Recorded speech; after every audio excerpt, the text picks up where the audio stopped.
October 2023. It is time for Business Express as Oladele joins me to set the agenda for business this morning. Good morning, Ola.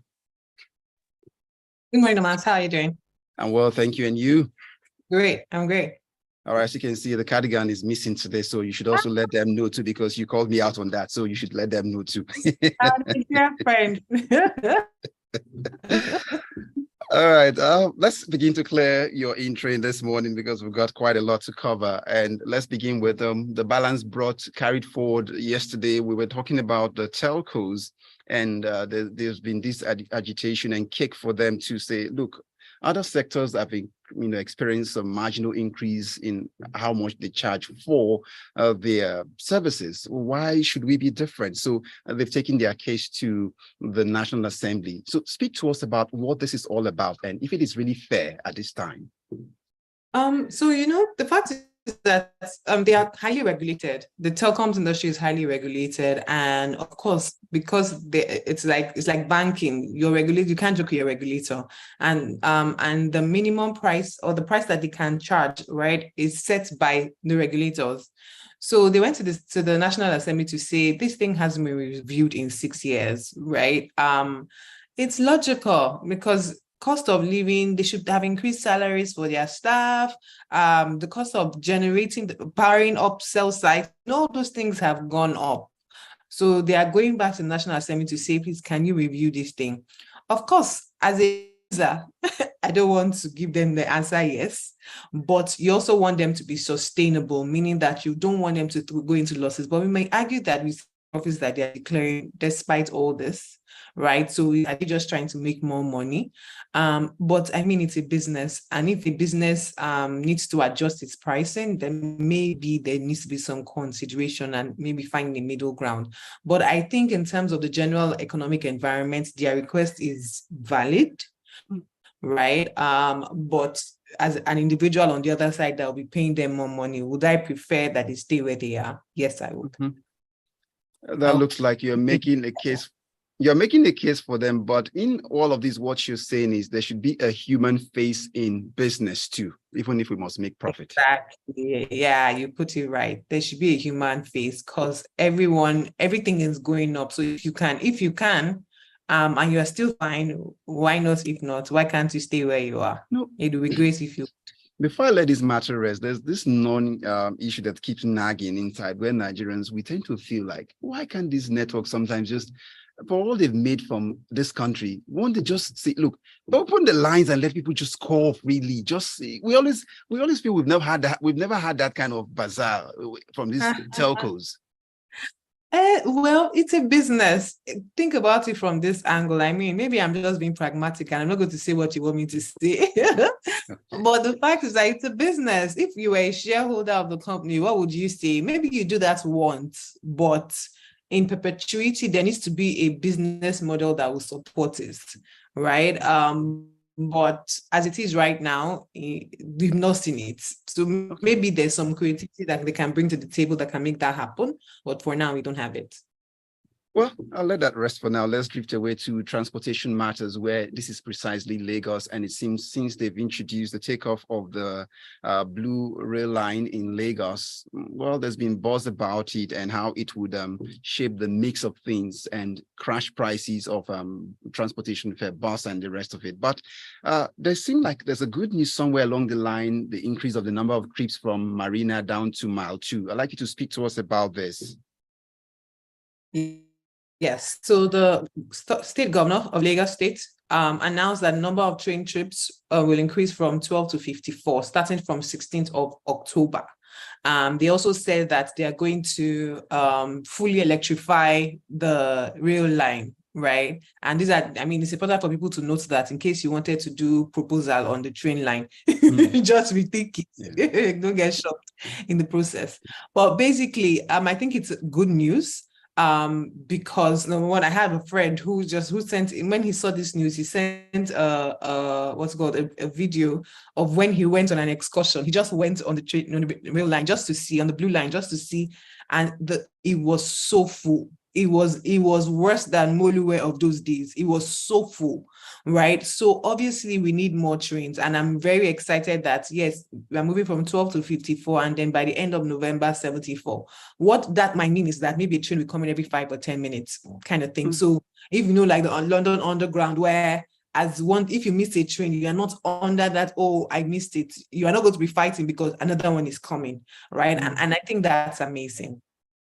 And this in itself would also call to question, because you talked about it could have been worse than Mole of those days. But again, if a thing, the pricing is, like I said, the last time I checked was about 750 or thereabout. Could it be the amount, the pricing that's making it possible? And could this presence of the Blue Rail be the reason why we don't have much of the traffic on Lagos roads right now, aside from subsidy being put across and people not fueling cars as much as they should? Yes. So the thing is, there's a time and there's a cost consideration. I would have said it was expensive. I personally would have said 750 was a lot, but perhaps it isn't compared to what it will cost. The stress, there's no car, the amount of time you spend on the road, and even if you are driving, all the bad roads you are going to go through to get to your house. Right. So as much as I would have thought it was expensive, but people seem to be jumping at it. It is working. And if the market says it is working, then it is working. All right, let's get the listener, the clients involved in this. If you've been listening or you just tuned in, you can be part of the conversations we're having thus far with Oladele. Get your thoughts as WhatsApp messages to 0809-444-0981. Once again, 0809-444-0981. And back we go to energy matters now, and this relates to what will be available when you get it eventually from the markets, how it will be transformed to something edible. I don't know, since the discovery of fire, people don't eat, I don't think since we've gone past, people don't eat food as raw as it used to be back in the primitive era. So it's talking about, we're going to the pricing of gas, and it says there's an increase as we are heading towards the end of the year. What's the implication for people? Rising cost, it's just the same thing. Like there's just a bombardment of everything is going up, right? I can't blame the gas sellers, right? Because oil prices are up, which is where the pricing is derived from.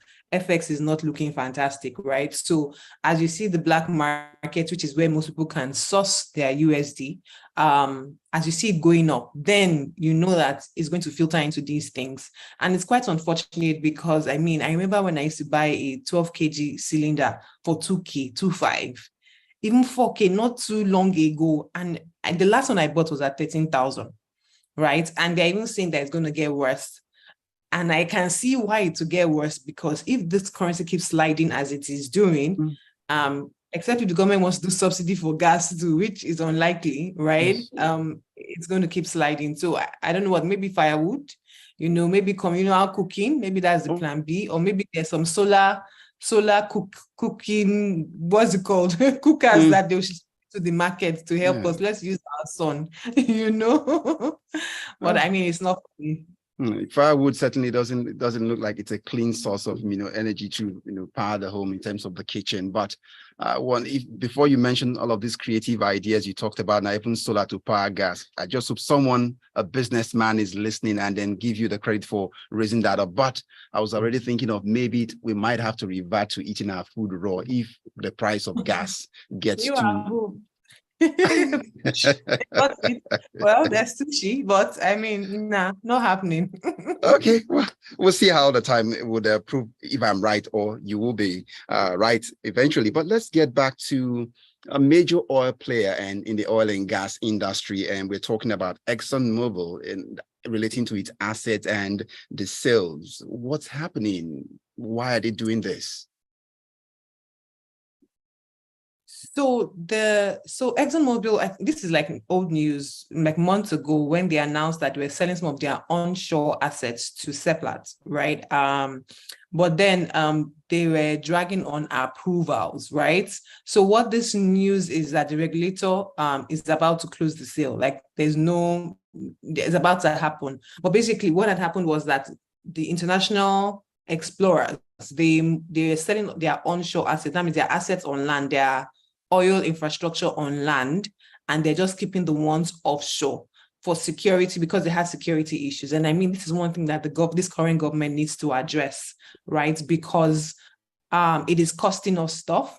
Yes, it's good that they're moving to an indigenous company. Yes, it's not a good story to tell that security chased a company that has been in the country for before I was born, you understand, to leave something that they've had for so long. If they were selling as a business decision, growth decision, change in strategy is a different thing. But when it's that security is chasing them, it's not really a good thing. However, it's good for the local indigenous. I mean, when one man's meat is another man's poison, somebody is growing on the other hand. So we can't entirely complain. But what this news is telling us is that the regulators are quarter to sign. So maybe the next thing we hear is that they've actually approved it.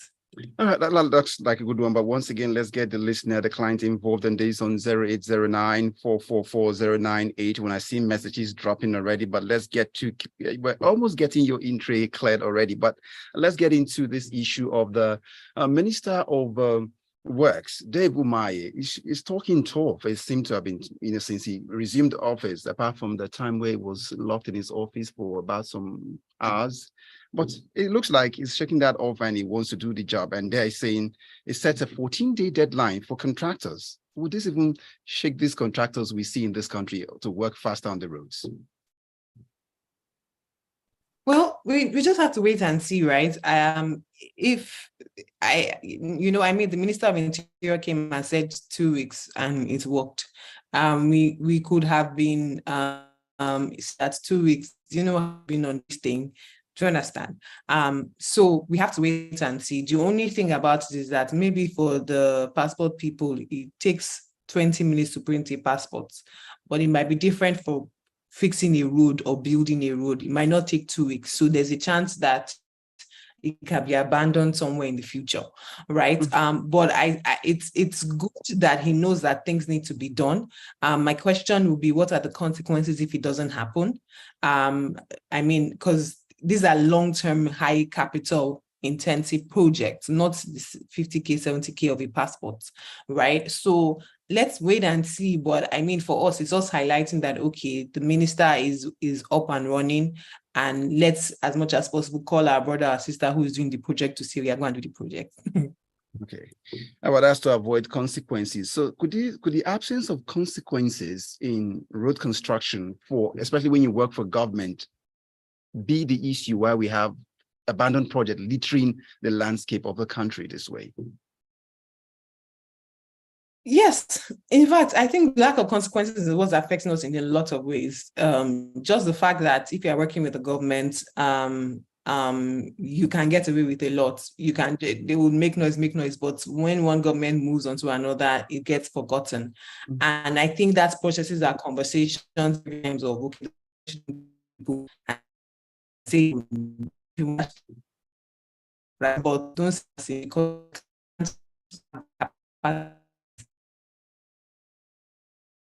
all right. I guess the network is freezing at some point there. Hello, Ola. Can you get us? Can you hear us clear there? All right. While we get Ola's connection fixed so we can get the final item out of the tray this morning, we're still waiting. Let's see how it goes. I got a bit of message in here. I've got Tayo sending a message saying, with the rate of things, with the way the rate things are going up, gas, most of us are one incident away from going broke. The standard is just poor. Survival is cosmetic with little or nothing to buffer to rely on. Who's processing this palliative from yesterday? All right, so let's finally get Ola back once more as we close up the proceedings this morning. But if not, it means she's still got one more item to clear before we go now. Ola. Yeah. Okay, the network, the connection is better now. So let's get you to clear this one out. We hear there's been some shakeup in terms of MDAs and some parastatals by the president. And we know there's someone at the NCC right now. So speak to us about this and what's the impact. Yes, the president has been making a lot of changes in the Ministry of Communications, Innovation and Digital Economy, right? And people seem to be excited about the appointments because the general vibe is round peg in a round hole for the appointments. So we are waiting for the impact. We are waiting to see how these people perform. We believe that they will perform. I mean, the NCC, so there's a change in leadership of the NCC, of the Nigerian Communication Satellite Limited, and also for the Nigerian Information Technology Development Agency. And so we're expecting good from them. We wish them all the best in their new positions. Okay, the tray is empty for Thursday. So don't carry forward for tomorrow. So it's going to be a Tech Friday edition for us tomorrow. So that looks like a very good place to start tomorrow. It's always good when you don't have the back of going to the next day for Tech Friday. Yeah.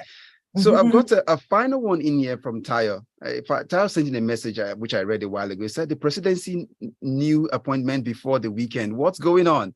The usual tradition would have been a Friday and Thursday, and then one night. Well, Ola, well, it's a wrap, and that's a wrap on Business Express this morning. Thank you so much for your time. Thank you, Omas. Have a beautiful day. And you too. Bye. And that's how we say thank you to you also for listening. My name is Omatseye Atsenuwa. Good morning.